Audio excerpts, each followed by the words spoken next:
नमस्कार, बहुत स्वागत है आपका एशियन न्यूज़ का खास कार्यक्रम हेल्थ इज़ वेल देख रहे हैं आप और मैं हूं आपके साथ मुस्कान गंगराड़े।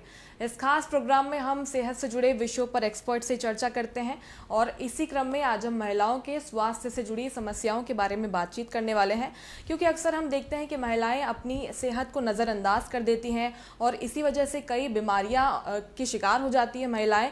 क्या होती है महिलाओं के स्वास्थ्य से जुड़ी बीमारियां, उनका उपचार कैसे होता है, उनका बचाव कैसे किया जा सकता है, इसी पर आज हम बातचीत करने वाले हैं। सौभाग्य हॉस्पिटल रायपुर से गायनेकोलॉजिस्ट डॉक्टर शालिनी जैन आज हमारे साथ मौजूद। बहुत स्वागत मैम आपका। थैंक यू मुस्कान।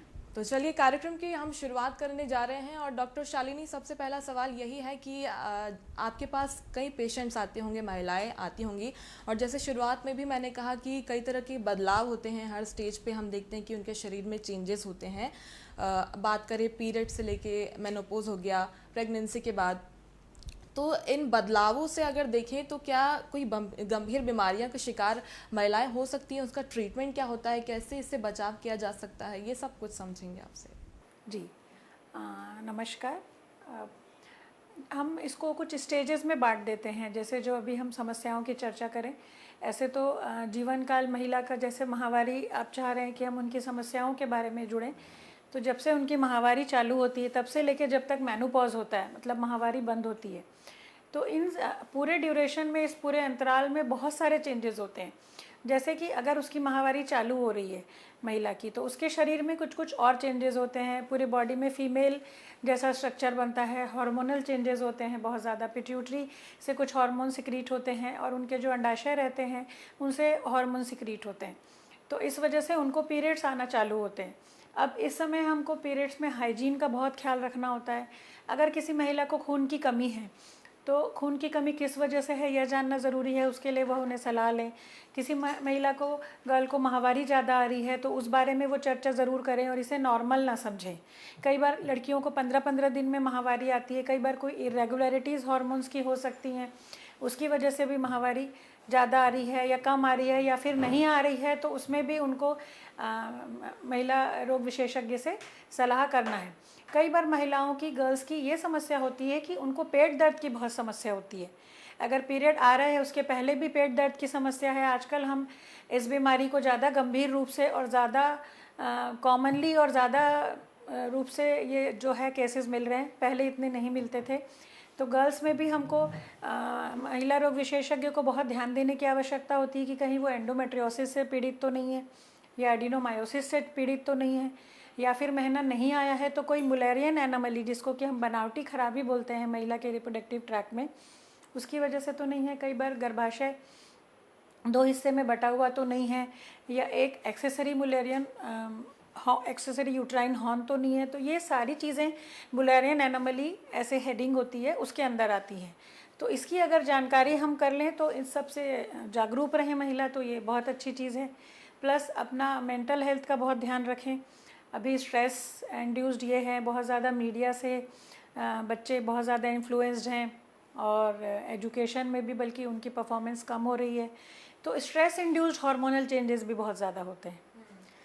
तो उनको ये सब चीज़ों का ध्यान रखना है। अपनी डाइट में प्रॉपर आयरन लें, इस बात का ध्यान रखना है, और प्रॉपर नींद लें, क्योंकि प्रॉपर स्लीप लेते हैं तो उसमें क्या होता है कि उनकी जो हार्मोन जो रहती है, बॉडी की जो रिदम रहती है, जो बॉडी का डायरनल वेरिएशन रहता है, स्लीप साइकिल और वो जो अवेक साइकिल है, वो डिस्टर्ब नहीं होना चाहिए। अब हम फीमेल्स में देखें तो फीमेल्स में उनको रिप्रोड्यूस करना है, वो एक पार्ट रहता है रिप्रोडक्शन शादी के बाद, तो उस समय भी हेल्थ और हाइजीन का ध्यान आवश्यक रूप से रखना चाहिए। परंतु आमतौर पे फीमेल्स ये समझती हैं कि खाली प्रेगनेंसी के समय 9 महीने चेकअप किया या डिलीवरी की तो ये काम ख़त्म हो गया, पर नहीं ऐसा। उनको सेक्सुअल हाइजीन क्या होता है इस बारे में जानना बहुत ज़रूरी है। मेंस्ट्रुअल हाइजीन के साथ साथ ये चीज़ की जानकारी रखना बहुत ज़रूरी है। फिर पोस्ट डिलीवरी पीरियड्स में उनके बॉडी में कुछ चेंजेस होते हैं, कुछ डिस्चार्ज होते हैं, तो उसको हमको लापरवाही से नहीं लेना है। कई बार लंबे समय तक इन्फेक्शन या डिस्चार्ज जो है बड़ी बीमारी का रूप ले लेता है, ट्यूब्स ब्लॉक हो जाती हैं और फिर वह इनफर्टिलिटी की समस्या महिलाओं के सामने आती हैं और उनको फिर आईवीएफ के लिए जाना पड़ता है। और अगर हम 40 के पास पास आते हैं तो मेटाबॉलिक चेंजेस चालू हो जाती हैं। कई बार महिलाएं वज़न कंट्रोल नहीं कर पाती, या अभी हम देख रहे हैं कि मोटापा बुरी तरह से पूरे इंडिया में सभी लोगों को ग्रसित कर रहा है। तो उसमें फिर उनके साथ थायराइड है, ब्लड प्रेशर है, शुगर के साथ साथ अगर हार्मोनल चेंजेस भी हो गए और महिला का जो माहवारी है वो बंद हो गया, तो जो हार्मोन्स जो उसके बॉडी में प्रोटेक्टिव काम करते हैं वो ख़त्म हो जाते हैं, जिसकी वजह से उनको कुछ यूरिनरी सिंड्रोम्स होते हैं, या नीचे वेजाइनल ड्राइनेस की समस्या आ सकती है, या बोन वीकनेस की समस्या आ सकती है। कार्डियक हेल्थ का भी उस समय बहुत एक्टिव होना फीमेल के लिए बहुत ज़रूरी है। मेंटली अपने आप को बिज़ी रखना, इंगेज रखना, ये सब बहुत ज़रूरी है। तो इस समय समय पर उनके जो जीवन के पड़ाव हैं उसमें बीच बीच में उनको मिलते रहना चाहिए। अब हम बात करें कुछ कैंसर की, तो उसके लिए भी उनको जागरूक रहने की ज़रूरत है, जैसे कि बच्चेदानी का मुंह का कैंसर है, या बच्चेदानी के जो बॉडी है उसका कैंसर है, अंडाशय का कैंसर है। तो उसके लिए जागरूक रहेंगे अगर उनके सिम्टम्स के बारे में, तो आप खुद को असेस कर सकती हैं। कब हमको सलाह लेनी है वो कर सकती हैं, ईयरली विजिट्स ले सकती हैं। ब्रेस्ट कैंसर के लिए हमको सेल्फ ब्रेस्ट एग्जामिनेशन क्या होता है ये सीख सकती हैं। तो इस तरह से अगर अवेयरनेस मुझे लगता है की है, अगर अवेयर रहें तो किसी भी समस्या का ऐसा नहीं है कि कोई जटिल रूप लेगी या बड़ा रूप लेगी। आपको बस ये जानना ज़रूरी है कि क्या नॉर्मल है और क्या एबनॉर्मल। बिल्कुल, मेरे ख्याल से आपने सारा कुछ कवर कर दिया है, लेकिन हम पॉइंट टू पॉइंट भी बात करना चाहते हैं। जैसे अगर वापस जाएं किशोरावस्था की ओर, पीरियड्स की आप बात कर रही थी, तो जब पीरियड्स आने लगते हैं लड़कियों को, कई बार हम देखते हैं कि अनियमित पीरियड्स का वो जूझती हैं उस समस्या से। किसी के 21 दिन में आ जाते हैं, किसी के 35 डेज तक साइकिल चला जाता है। तो क्या ये नॉर्मल है? क्योंकि हम देखते हैं कि कई डॉक्टर्स सुझाव देते हैं कि ये नॉर्मल है, और कई बार हम देखते हैं कि आगे चलकर ये किसी बड़ी गंभीर बीमारी का रूप ले लेते हैं। तो कैसे डिफ्रेंशिएट इसे किया जाए, कब डॉक्टर के पास हमें जाना चाहिए? अवश्य इसे हम डिफ्रेंशिएट कर सकते हैं। अभी जैसे शुरू में जो गर्ल्स को पीरियड्स आते हैं, जो मेनार्की होती है, तो उस समय शुरू में 6 से 8 साल तक पीरियड्स इरेगुलर रह सकते हैं। तो इसमें बहुत ज़्यादा घबराने की बात नहीं है, लेकिन हाँ, बीच में आप एक बार कम से कम डॉक्टर से कंसल्ट कर लें कि ये नॉर्मल है कि नहीं, कितने दिनों में पीरियड्स आ रहे हैं। जनरली जो हमारे पीरियड्स हैं वो 28 डेज़ में आते हैं। तो अगर 28 डेज़ से ±5 to 7 डेज़ हो गए तो कोई बड़ी बात नहीं है, या कोई घबराने की बात नहीं, या उससे प्लस भी हो गए, मतलब 35 डेज़ का भी साइकिल है, तो वो भी डरने की बात नहीं, क्योंकि हर गर्ल के लिए जो साइकिल होता है उसके हार्मोनल लेवल्स के हिसाब से होता है। पर शुरू में अनियमित होते हैं तो उसमें हमको स्कैन करना है, या कुछ टेस्ट के सुझाव देते हैं डॉक्टर्स, वो करना है। और जानकारी करके ये जानना है कि कुछ अलग बीमारी तो नहीं है, जैसे मैंने अभी आपको बताया कि एंडोमेट्रियोसिस तो नहीं है, या मुलेनियन एनामली तो नहीं है, या फिर कोई क्लॉटिंग डिसऑर्डर्स तो नहीं है गर्ल के बॉडी में, या फिर कोई सिकलिंग की समस्या तो नहीं है, जो कि छत्तीसगढ़ में बहुत ज़्यादा प्रेवलेंट है। और साथ ही साथ हमको एनीमिया ना हो करके, खून की कमी ना हो इन लड़कियों को ज़्यादा ब्लड जाने के कारण, इस चीज़ का बहुत ध्यान देना चाहिए। ग्रोइंग एज में रहती हैं तो उनको अपनी बोन हेल्थ का भी बहुत ध्यान रखना है, क्योंकि 25 ईयर्स तक हम अपना बोन हेल्थ जितना अच्छा रखते हैं, फिजिकल एक्टिविटी जितनी अच्छी करते हैं, डाइट में कैल्शियम रिच फूड जितना अच्छा लेते हैं, विटामिन डी जितने अच्छे से लेंगे, उतना ही आपका जो बोन हेल्थ है वो मेनोपॉज के बाद जो वीकनेस है बोन्स की, उतना आप उसके लिए कम प्रोन रहेंगी, और वो उतना ही अच्छा रहेगा आप गर्ल्स के लिए, अगर वो इस समय इस बात को अवेयर रहती हैं कि नहीं मुझे ऐसा करना है। अच्छा, एक यूटीआई करके भी एक बीमारी है जिसके बारे में मैं काफ़ी सुन रही हूँ, इसके बारे में थोड़ा आपसे जानना चाहेंगे, क्या होता है ये, इससे कैसे हम बच सकते हैं? यूटीआई बेसिकली शॉर्ट फॉर्म है यूरिनरी ट्रैक्ट इन्फेक्शन इसका। तो अभी महिलाओं में जो यूरेथ्रा होता है, बेसिकली जो पेशाब की थैली होती है उससे यूरिन पास करने के लिए एक छोटी सी नली होती है जिसको हम यूरेथ्रा कहते हैं, वह फीमेल्स में बहुत छोटा होता है, 4 सेंटीमीटर लेंथ का होता है। तो जब भी सेक्सुअली फीमेल्स एक्सपोज होती हैं तो उस जगह पे फिज़िकल वो भी होता है, फ्रिक्शन होता है, या फिर नीचे इन्फेक्शन की समस्या रहती है, तब भी उनको यूटीआई की समस्या आती है, क्योंकि वो विजाइनल इन्फेक्शन ऊपर असेंड कर जाता है यूरिन के रास्ते पे। या फिर सेक्सुअल कांटेक्ट, कई बार आजकल लिव इन का ये ट्रेंड है, या फिर मल्टीपल सेक्सुअल पार्टनर्स हैं, तो उस वजह से भी एक दूसरे का इन्फेक्शन, सेक्सुअल इन्फेक्शन जाता है। वह भी एक कारण होता है कि फीमेल्स में ज़्यादा यूरिनरी इन्फेक्शन होता है। प्लस अगर वेजाइना का पीएच अच्छे से नहीं मेंटेन्ड है, वेजाइना में कोई इन्फेक्शन है और उन्होंने इग्नोर किया है, या फिर पीरियड्स के आसपास उस समय अगर हाइजीन प्रॉपर नहीं लिया और इन्फेक्शन हो गया, तो वो उस वजह से होता है। कई बार ट्रैवल कर रही हैं, पानी कम पीना हो रहा है, वॉशरूम की कई बार अवेलेबिलिटी नहीं है, ऐसे छोटी छोटी चीज़ों को ही अगर हम ध्यान दें, पानी अच्छा पिएं, मोटापे की वजह से हमारा हाइजीन जो है प्राइवेट पार्ट्स का वो अच्छा रखें, अंडर गारमेंट्स का, पैंट्स का, क्योंकि अभी लेगिंग का फैशन है जो कि ब्रीदेबल मटेरियल नहीं होता है, उनका क्लोथ ब्रीदेबल होना चाहिए, लूज़ होना चाहिए। तो ऐसे छोटी छोटी बातों का ध्यान रख के हम यूटीआई की ये जो समस्या है इससे निजात पा सकते हैं। प्लस आजकल डायबिटीज़ की जो इंसिडेंस है वो बढ़ गई है। मतलब जो चीज़ हम 40-50 ईयर की एज में डायबिटीज़ की समस्या देखते थे, वो अभी हमको यंग गर्ल्स में भी डायबिटीज़ की समस्या दिखाई दे रही है। मोटापे की वजह से भी हाइजीन नहीं मेंटेन कर पा रहे। तो ये कारण जो है ये आमतौर पे यूरिन इन्फेक्शन के कारण होते हैं। यूरिन इन्फेक्शन के बारे में आप बता रही थी। वजाइनल डिस्चार्ज की अगर बात करें तो वैसे तो कॉमन माना जाता है, नॉर्मल कहते हैं इसको, लेकिन कब ये एबनॉर्मल हो जाता है और इसके बाद क्या इसके साइड इफ़ेक्ट्स हो सकते हैं, बॉडी में क्या चेंजेस हो सकते हैं, इस सब के बारे में। बेसिकली देखिए, वेजाइनल इन्फेक्शन, वेजाइनल डिस्चार्ज जो है वो हेल्दी वेजाइनल डिस्चार्ज होना चाहिए।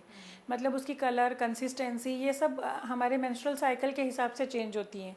शुरू के 14 डेज जो रहते हैं उसमें दूसरे हार्मोन्स का इफेक्ट रहता है, तो वो थिन डिस्चार्ज होता है।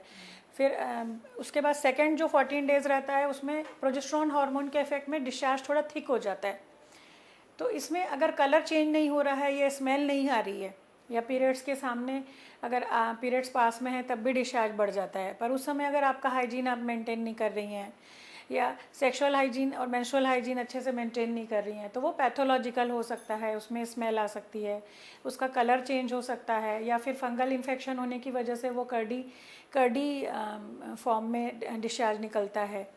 तो that all are signs of vaginal infection. और अगर वो लंबे समय से ट्रीट नहीं किया गया है तो वो इन्फेक्शन ऊपर यूट्रस में असेंड करके ट्यूब्स में असेंड कर जाता है और फिर वो ट्यूब्स को ब्लॉक कर देता है। और अगर बार बार रिकरेंट हो रहा है और आप ट्रीटमेंट इनकम्प्लीट ले रहे हैं, क्योंकि इस प्रकार के जो इन्फेक्शंस रहते हैं इनका ट्रीटमेंट कई बार लंबा भी चलता है। तो फीमेल्स जनरली क्या करती हैं कि 2 दिन 3 दिन ट्रीटमेंट लिया, फिर वो रिलीव्ड हो जाती हैं तो ट्रीटमेंट को स्टॉप कर देती हैं। वो उनको नहीं करना है और वो उस वजह से ही वो बड़ा रूप ले लेता है। कई बार इनफर्टिलिटी की समस्या आ जाती है, कई बार डिस्चार्ज पैथोलॉजिकल हो जाता है, पेट दर्द की समस्या बहुत भयानक रूप ले सकती है। कई बार इन्फेक्शन ट्यूब्स में आ गया तो वो एक टॉपिक प्रेगनेंसी का कारण भी हो सकता है, जो कि नस में प्रेगनेंसी ठहर जाती है। तो ये बहुत इम्पॉर्टेंट है इस चीज़ को जानना, इसको समझना, ध्यान रखना। अच्छा, समस्याओं की हम बात करें तो एक समस्या महिलाएं अक्सर शिकायत करती हैं कि यूरिन होल्ड नहीं कर पाती है, यूरिन पास हो जाता है। कई बार ऐसा होता है जो ज़्यादा एज के महिलाएं रहती हैं उनमें अक्सर हम देखते हैं कि खांसते छींकते वक्त यूरिन पास हो जाता है। इसकी क्या वजह होती है और कैसे इसे। बेसिकली जो हमारा जो फीमेल्स में जो यूरिन का रास्ता होता है और जो वेजाइना और यूट्रस के बीच एंगल होता है, तो वो एंगल डिस्टॉर्ट हो जाता है। उस एंगल की वजह से जब भी इंट्रा एब्डोमिनल प्रेशर बढ़ता है तो यूरिन लीक नहीं होता, वहाँ पे एक स्फिंक्टर मैकेनिज्म होती है। तो जैसे आप जब भी कॉन्स्टिपेशन हो रहा है या खांस रहे हैं, छींक रहे हैं, या फिर कई बार होल्ड नहीं कर पा रहे हैं, वहाँ का टिश्यू और वहाँ के जो मस्कुलेचर है वो वीक हो जाती है। हार्मोन्स कम हो जाते हैं तो मेनोपॉजल फीमेल्स में ज़्यादा समस्या आती है। या फिर चाइल्ड बर्थ के बाद वो एंगल अगर डिस्ट्रॉय हो जाता है, प्रॉपर ऐसा एक्यूट एंगल रहता है, वो लूज़ हो गए, वहाँ के सपोर्ट, वहाँ की जो टोनिसिटी है वो कम हो गई, तो वो सीधा हो जाता है, दिस एंगुलेशन इज़ लॉस्ट, और उसकी वजह से फिर वो इनकॉन्टिनेंट हो जाती हैं। तो उसको हम स्ट्रेस इनकॉन्टिनेंस कहते हैं। कई बार ब्लैडर की मसल्स वीक हो जाती हैं, उसकी वजह से भी यूरिन लीक हो जाता है ओल्ड एज में, या डायबिटिक है या कोई न्यूरोलॉजिकल डिसऑर्डर्स है, तो उसको हम डेट्रूजर इंस्टेबिलिटी बोलते हैं। वो एक अलग तरीके का इनकॉन्टिनेंस होता है। और एक होता है मिक्स्ड, जिसमें कि ये दोनों ही कंपोनेंट होते हैं। तो इसके ट्रीटमेंट के समय भी डॉक्टर्स की बहुत ये वो होनी चाहिए कि वो किस प्रकार का इनकॉन्टिनेंस है वो ध्यान दें, क्योंकि किसी चीज़ को हम दवा से भी ठीक कर सकते हैं और कई चीज़ के लिए, जैसे स्ट्रेस इनकॉन्टिनेंस के लिए ऑपरेशंस लगते हैं और वो एंगल को करेक्ट करते हैं। तो इस चीज़ के लिए शुरू से ही अपने पेल्विक फ्लोर को अच्छा रखें। पेल्विक फ्लोर के रिहेबिलिटेशन और मसल एक्सरसाइज जो है डिलीवरी के बाद बहुत अच्छे से करें। अगर वेजाइनल डिलीवरी होती है तब भी पेल्विक फ्लोर की मसल्स वीक होती हैं, और सिजेरियन के बाद भी इक्वली वीक होती हैं पेल्विक फ्लोर की मसल्स। तो पेल्विक फ्लोर रिहेबिलिटेशन जो है ये लोग अवेयर नहीं हैं इस बारे में, और वो एकदम शॉर्टकट चाहते हैं। बच्चा होने के बाद डॉक्टर्स के पास भी आते नहीं, कई बार बिजी ओपीडी में डॉक्टर्स भी कई बार पूरी चीज़ें काउंसिल नहीं कर पाते, जो समस्या है उतना बता दिया। तो ये जो है कीगल्स एक्सरसाइज है, या और भी दूसरे बहुत सारे एक्सरसाइज और रिहेबिलिटेशन होता है पेल्विक फ्लोर का, वो अगर प्रॉपर फॉलो करें, या कुछ रूटीन एक्सरसाइजेज अपने इसमें रूटीन में, एक्सरसाइज रूटीन में शामिल करें तो ये पेल्विक फ्लोर वीकनेस से बचा जा सकता है। बिल्कुल, इसीलिए हम ये कार्यक्रम कर रहे हैं, क्योंकि जैसे आप बता रहे कि अवेयरनेस की कमी है और झिझक की वजह से महिलाएं जाती नहीं हैं डॉक्टर्स के पास। तो जाहिर तौर पर अगर आपको कोई समस्या हो रही है तो डॉक्टर को ज़रूर दिखाएं, आप बेहतर उपचार पा सकती हैं। एक हार्मोनल इम्बैलेंस की समस्या भी खासकर लड़कियों में, महिलाओं में भी देखने को मिलती है। उसके बाद कई लक्षण उसके सामने आते हैं, कई तरह की समस्याएं जैसे पिंपल्स हो गया और भी कई प्रॉब्लम्स इसकी वजह से होती हैं। इसकी मेनली क्या कुछ वजह होती है और इसका ट्रीटमेंट कैसे होता है डॉक्टर शालिनी? जी, जैसे हम हार्मोनल इम्बैलेंस की बात करते हैं तो यह बहुत एक ब्रॉड टर्म है। इसमें कई प्रकार से हार्मोनल इम्बैलेंस हो सकते हैं। अगर मान लीजिए आपके मोटा मोटी ग्रॉस तौर पे कि आपके पिट्यूटरी के हार्मोन्स हैं, एक पिट्यूटरी एक ग्रंथि होती है जो मिड ब्रेन में होती है यहाँ पर, तो इसमें आपके इमोशनल फैक्टर्स भी बहुत रोल प्ले करते हैं। बॉडी का वेट बहुत इंपॉर्टेंट रोल प्ले करता है, आप कितनी फिजिकल एक्टिविटी कर रहे हैं। आपके एनोरेक्सिया से भी कई बार डाइट से रिलेटेड रहता है, स्ट्रेस लेवल से रिलेटेड रहता है, आपकी लाइफस्टाइल से रिलेटेड रहता है। तो अगर हम इससे बहुत प्ले करते हैं, जैसा ईश्वर ने बनाया है, इन चीज़ों को हम अपनी तरीके से तोड़ मोड़ के जीते हैं, तो उसमें क्या होता है कि पिट्यूटरी हार्मोन एबनॉर्मल हो जाते हैं। और वो पिट्यूटरी हार्मोन्स जो हैं आमतौर पे जिनको हार्मोनल इम्बैलेंस करके डॉक्टर्स कहते हैं, एफएसएच और एलएच, ये दो हार्मोन्स रहते हैं, और एक प्रोलैक्टिन, ऑक्सीटोसिन। ऐसे तो फीमेल हार्मोन्स बहुत सारे हैं, उसमें थायराइड सिक्रीटिंग एडिनोट्रॉफिक फैक्टर्स भी निकलते हैं पिट्यूटरी से, जो थायराइड की उसको फंक्शन को बराबर मॉनिटर करते हैं। वैसे ही ओवरी के जो फंक्शंस हैं उसको मॉनिटर करने में ये दो हार्मोन्स बहुत इंपॉर्टेंट होते हैं, एफएसएच और एलएच। तो अगर ये हार्मोन्स एबनॉर्मल हुए तो फिर जो ओवरी से प्रॉपर ईस्ट्रोजन प्रोजेस्टेरॉन का सिक्रीशन होता है वो डिस्टर्ब हो जाता है, और फिर आपके पीरियड्स एबनॉर्मल हो जाते हैं। तो दिस इज़ अ बेसिस। इसमें योगा मेडिटेशन का भी बहुत रोल है, फिजिकल एक्टिविटी का बहुत रोल है, डाइट का बहुत रोल है। डॉक्टर्स जो सलाह देते हैं प्रॉपर उसको रेगुलर करने के लिए हम कुछ पिल्स देते हैं या फिर कुछ सिंपल चीज़ें बताते हैं, तो उसको अगर हम फॉलो करें तो काफ़ी हद तक ये चीज़ें बेटर हो पाती हैं। कई बार क्या है, लोग अबॉर्शन पिल्स खा लेते हैं, प्रॉपर उसको फॉलोअप नहीं लेते। तो ऐसे बहुत सारी चीज़ें हैं जिसकी वजह से जेनाइटल सिस्टम जो है वो डैमेज होता है, प्लस वो negative feedback positive feedback mechanism से पिट्यूटरी को भी कंट्रोल करता है।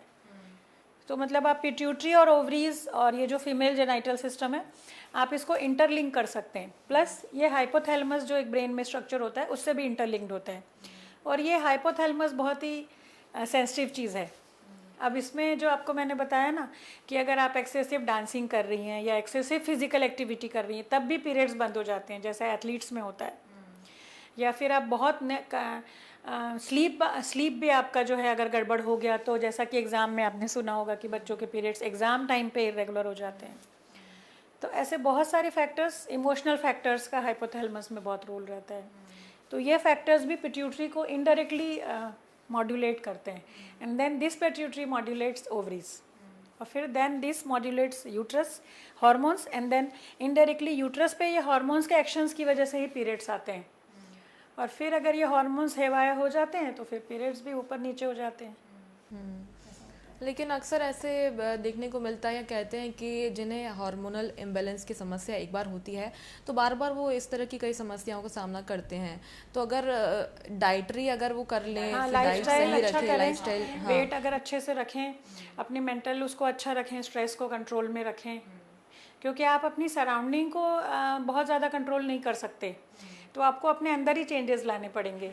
अगर आपकी पर्सनालिटी एकदम टाइप ए पर्सनालिटी है, बहुत हाइपर एंशियस हैं, तो डेफिनेटली आप चेंज नहीं करेंगे तो it will not help you. आपको अपनी पर्सनालिटी में चेंज करना है, आपको अपने दूसरों के बिहेवियर से अफेक्ट नहीं होना है, स्ट्रेस नहीं लेना है, क्योंकि बहुत सारी चीज़ें जो हैं इससे रिलेटेड रहती हैं। हाँ, तो इससे कंट्रोल हो सकता है या फिर आपको हमेशा पिल्स खानी होगी? ऐसा ज़रूरी नहीं है, ऐसा ज़रूरी नहीं है। अगर आपकी कोई ऑर्गेनिक पैथोलॉजी नहीं है या ऑर्गन्स में ऐसे कोई बड़ी कोई समस्या नहीं है, तो हम इन हार्मोन्स को बहुत हद तक इनसे हम अपने लाइफस्टाइल मॉडिफिकेशन से अच्छा कर सकते हैं। जैसा कि पीसीओडी की समस्या है तो वो भी मेनली हार्मोन्स की ही समस्या है, और वो लाइफस्टाइल डिसीज़ ही एक तरीके से हम कह सकते हैं। बहुत कम लोगों में ऐसा होता है कि कुछ जेनेटिक म्यूटेशन है या कुछ है जिसकी वजह से हो रही है। अदरवाइज़ आप लाइफस्टाइल अच्छा कर लें, डाइट, एक्सरसाइज थोड़ा सा ध्यान दें, योगा करें, स्लीप का प्रॉपर टाइम का ध्यान रखें, प्रॉपर जो है ना भाग रही है दुनिया बिल्कुल, और उसमें किसी को पॉज नहीं लेना है, तो फिर तो हम हेल्दी तो रहेंगे नहीं, मतलब हेल्थ से तो दूर ही होते जाएंगे। बिल्कुल। स्टेजेस की हम बात कर रहे थे डॉक्टर शालिनी, आगे बढ़ते हैं। इनफर्टिलिटी की समस्या भी हम काफ़ी देख रहे हैं आजकल, और जैसे मैरिज की एज आगे बढ़ाती जा रही हैं लड़कियां, तो इनफर्टिलिटी की समस्या भी हम देखते हैं कि उसकी वजह से बढ़ रही है। क्या इसे सही मानती हैं आप कि मैरिज की एज बढ़ने की वजह से और बच्चा कंसीव करने में कोरिलेशन है? जी जी जी बिल्कुल है, क्योंकि अभी मैंने बताया कि आप लाइफस्टाइल एबनॉर्मल है, गड़बड़ है, तो एंडोमेट्रियोसिस भी हार्मोनल वो रहती है, एक डिसीज़ रहती है, इसकी समस्या भी बहुत बढ़ रही है। डाइट खान पान गड़बड़ होने की वजह से उनके इंटेस्टाइन में क्रॉनिक इन्फ्लेमेशन पैदा हो रहा है, और वो भी कई हद तक रिस्पॉन्सिबल है कुछ कुछ हार्मोनल डिसऑर्डर्स के लिए। उसके अलावा जो है लंबे समय तक जैसे मैंने आपको बताया वाइट डिस्चार्ज की समस्या या इन्फेक्शन की समस्या, तो वो ट्यूब्स को ब्लॉक कर देता है, वह भी इनफर्टिलिटी का कारण होती है। और साथ ही साथ एज को हम कभी नहीं रिवर्स कर सकते, तो एज के कारण जो ओवम की क्वालिटी है वो हैम्पर हो जाती है, और स्ट्रेस लेने से जो ऑक्सीडेटिव डैमेज होता है ओवम में, फिर वो रिवर्स नहीं हो पाता कई बार, या स्पर्म की क्वालिटी पुअर हो जाती है मेल पार्टनर्स में अगर कुछ इश्यूज़ रहते हैं तो। और स्ट्रेस, कई बार खाली स्ट्रेस लेते हैं, और अगर हम स्ट्रेस रिड्यूसिंग मेजर्स यूज़ करते हैं तो उसमें भी हम काफ़ी हद तक इनफर्टाइल पेशेंट्स को, जो अनएक्सप्लेन इनफर्टिलिटी के पेशेंट्स हैं, उनको हम बेटर कर पाते हैं।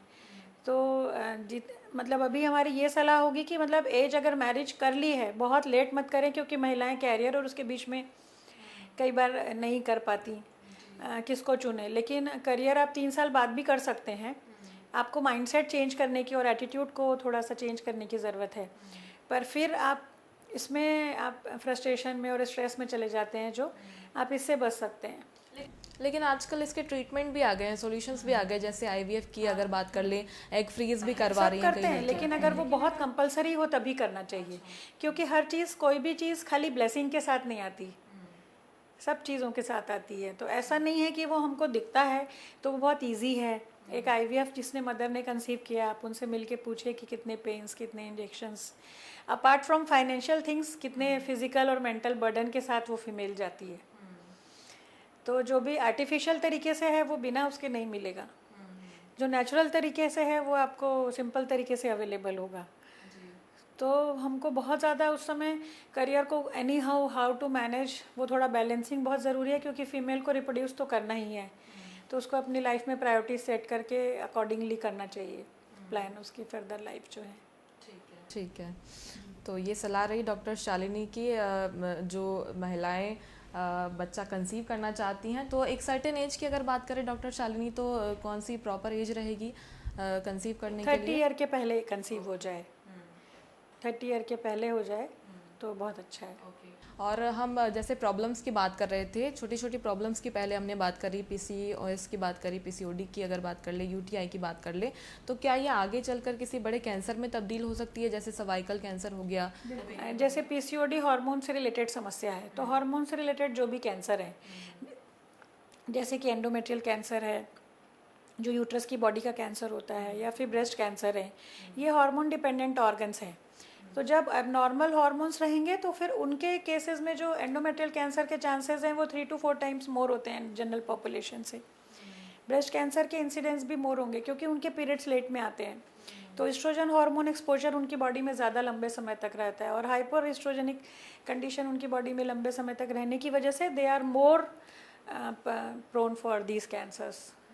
सो डेफिनेटली उनका जो मेटाबॉलिक प्रोफाइल है और ये सारी चीज़ों को उनको केयर लेना चाहिए। अच्छा, एक सवाल सिजेरियन डिलीवरी को है। जैसे अभी पहले की तुलना में अभी बात करें तो ट्रेंड में तो यही है, चलन में सिजेरियन ही चल रही है। इसके साइड इफ़ेक्ट्स की अगर बात करें तो क्या इसके साइड इफ़ेक्ट्स होते हैं, और नॉर्मल डिलीवरी और सिजेरियन डिलीवरी के बाद शरीर में जो बदलाव आते हैं, इन दोनों में कितना अंतर होता है? अच्छा, देखिए अभी हम सिजेरियन की बात करते हैं, तो ऐसा नहीं है कि सिजेरियन जो है it is more and vaginal deliveries are less, because होता क्या है कि जैसे अभी लाइफस्टाइल है लोगों की, या एज फैक्टर है, बहुत ज़्यादा एज फैक्टर होने की वजह से या लाइफस्टाइल होने की वजह से बहुत सारे कॉम्प्लिकेशन से महिलाएं जूझ रही हैं। जैसे प्रेगनेंसी इंड्यूस्ड हाइपरटेंशन है, या प्लेसेंटा का लोकलाइजेशन ठीक नहीं है, या प्रेगनेंसी बहुत प्रीशियस है, इनफर्टिलिटी के बाद ट्रीटमेंट लेने के बाद रुकी है, और महिलाओं के एज के साथ जो शरीर में चेंजेस रहते हैं उसमें क्या होता है, मसल्स की इलास्टिसिटी कम हो जाती है, बोन्स की इलास्टिसिटी भी धीरे धीरे कम होने लगती है क्योंकि वो फिजिकल एक्टिविटी नहीं कर रही हैं। तो ये जो इवोल्यूशन फेज़ है, मतलब ये जैसे जैसे जो मानव जाति और जो उनके शरीर की जो चेंजेस हो रही हैं बिकॉज ऑफ लाइफस्टाइल, उसको हम रिवर्स नहीं कर सकते। तो उनका जो हेड है, अभी हम खुद अपनी प्रैक्टिस में देखते हैं कि 7-8 ईयर्स के पहले जो हम देखते थे पेशेंट्स, उसमें जो बेबी का हेड अच्छे से प्रॉपरली इंगेज हो जाता था, बोन में, पेल्विक बोन में एंटर कर जाता था और वेजाइनल डिलीवरीज होती थी। अभी हम देखते हैं कि महिला को पोस्ट डेटेड हो गई हैं, मान लीजिए डेज 2-3 हफ्ते भी हो गए, डेट निकल गई है और उनका जो बच्चे का हेड है वो अंदर ही नहीं होता, बोनी पेल्विस में एंटर ही नहीं करता। तो वो अभी बहुत कॉमन कॉज है सिजेरियन का। हाइपर मेडिकलाइजेशन हो जाता है कई बार चीज़ों का, तो वो भी एक है कारण। तो सिजेरियन में ऐसा कुछ नहीं है कि बहुत ज़्यादा कॉम्प्लिकेशंस रहते हैं, बस ओनली थिंग इज़ भाई हमको एब्डोमेन ओपन करना है, पेट ओपन करके फिर यूट्रस पे हमको इंसिजन दे के, स्कार दे इंसिजन करके बच्चे को निकालना होता है। तो अब उस इंसाइज्ड वाले यूट्रस की जो स्ट्रेंथ है और जो नॉर्मल वेजाइनल डिलीवरी होने के बाद जो उस यूट्राइन वॉल की स्ट्रेंथ है उसमें थोड़ा सा फ़र्क रहता है। और बाकी तो सारी चीज़ें उसकी लाइफस्टाइल पे, पेशेंट की, जैसा मैंने आपको बताया कि यूरिन लीक वाली समस्या दोनों में ही बराबर रूप से पाई जाती है। तो ये सारी चीज़ें तो वो ले सकती हैं कि उसमें बहुत कुछ फ़र्क नहीं आता, क्योंकि वो यूट्रस जो है वो नॉर्मली आपका 1.5 से 2 महीने में नॉर्मल हो जाता है, नॉर्मल जो नॉन प्रेग्नेंट स्टेट है उसमें आ जाता है।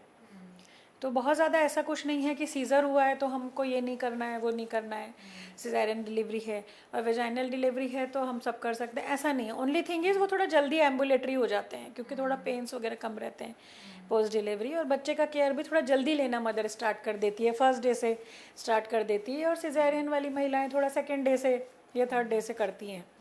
That is the difference. बाकी ऐसा कुछ नहीं है। डाइट में भी आप जैसा हम वेजाइनल डिलीवरी के पेशेंट्स को देते हैं वैसा ही सिजेरियन डिलीवरी के पेशेंट्स को भी डाइट दे सकते हैं। अच्छा डॉक्टर शालिनी, अगर आपके हॉस्पिटल को लेकर बात करें तो यहाँ पर क्या कुछ सुविधाएं हैं, फैसिलिटीज़ की अगर बात करें आप प्रोवाइड करती हैं? बच्चों से लेके बूढ़ी महिलाओं तक, मतलब it's a complete care, women care hospital. तो इसमें डिलीवरी से लेके गर्भपात है, परिवार नियोजन है, या कोई भी गायनिक ऑपरेशंस हैं जैसे कि एंडोमेट्रियोसिस है, एडिनोमायोसिस है, फाइब्रॉइड की सर्जरी है, दूरबीन से एडवांस लेप्रोस्कोपी और हिस्ट्रोस्कोपी सेंटर है, तो हम दूरबीन के ऑपरेशन की बहुत अच्छी सुविधा देते हैं, वर्ल्ड क्लास फैसिलिटीज़ पेशेंट को प्रोवाइड करते हैं। वुमेन से रिलेटेड जो भी समस्या है उसका कंप्लीट समाधान है, प्लस पीडियाट्रिक इसमें डॉक्टर रूपेश जैन है जो कि सीनियर पीडियाट्रिशियन है, और ये जो है हम सारी सुविधाएं बच्चों के लिए भी मुहैया कराते हैं। प्लस जो गैस्ट्रो फिजिशियन भी हमारे पास आते हैं, डॉक्टर अरुण, वो भी अपनी सेवाएं हॉस्पिटल में देते हैं। फिजिशियन जो हैं मेडिसिन से रिलेटेड जो समस्याएं हैं, पेशेंट का इकोकार्डियोग्राफी है, ईसीजी है, कार्डियक चेकअप वगैरह की भी सारी सुविधाएं मौजूद हैं। जनरल सर्जरी की सुविधा भी मौजूद है, और बाकी तो सारी जनरल ट्रीटमेंट की सुविधाएं मौजूद हैं। बिल्कुल, सारी सुविधाएं यहाँ पर मौजूद हैं। एक आखिरी टिप मैं आपसे जानना चाहूँगी डॉक्टर शालिनी, क्योंकि काफ़ी अच्छा सेशन रहा और आपने काफ़ी अच्छी सलाह भी दी, प्रॉब्लम्स की हमने बात करी और ट्रीटमेंट को लेकर भी आपने जानकारी दी। एक आखिरी सलाह, क्योंकि हमने शुरुआत में भी जैसे कहा था कि नज़रअंदाज करती हैं महिलाएँ अपनी हेल्थ को लेकर, तो एक टिप आप उन्हें जो भी देना चाहें। मैं यही टिप देना चाहूँगी कि उनको अवेयर रहना है चीज़ों के बारे में, और अवेयर रह के नेग्लेक्ट नहीं करना है। कई महिलाएं अवेयर नहीं होती हैं, कुछ ऐसे सेक्शंस होते हैं जो कि अवेयर नहीं है, कुछ ऐसे सेक्शन होते हैं जो कि अवेयर हैं और इग्नोर कर रहे हैं डॉक्टर के पास जाने का। वो इग्नोरेंस नहीं होना चाहिए, अवेयरनेस प्रॉपर होनी चाहिए। और तीसरी बात है कि उसको कंप्लायंस होनी चाहिए, मतलब जो डॉक्टर ने कहा है उसको प्रॉपरली कराएं, क्योंकि उन जांचों के बिना या एडवाइस को फॉलो नहीं किए बिना हम पूरा प्रॉपर 100% हम भी उसमें नहीं कर पाते हैं। तो ये है कि उसको फॉलो करें फेथ के साथ, अवेयर रहें, इग्नोर ना करें, और जो भी चीज़ एडवाइस की गई है उसको पूरा प्रॉपर फुल फेथ के साथ फॉलो करें। बिल्कुल, यानी कि अगर आपको चेंजेस देखती हैं अपने बॉडी में तो तुरंत डॉक्टर से संपर्क करें और डॉक्टर की एडवाइस को फॉलो करें। आप दूसरों का ख्याल तो रखती हैं, लेकिन अपनी सेहत का ख्याल रखना भी काफ़ी ज़रूरी हो जाता है। बहुत शुक्रिया डॉक्टर शालिनी हमसे बातचीत करने के लिए। धन्यवाद। तो इसी के साथ हेल्थ इज़ वेल्थ में आज के लिए इतना ही। किसी और विषय के साथ फिर हाजिर होंगे। नमस्कार।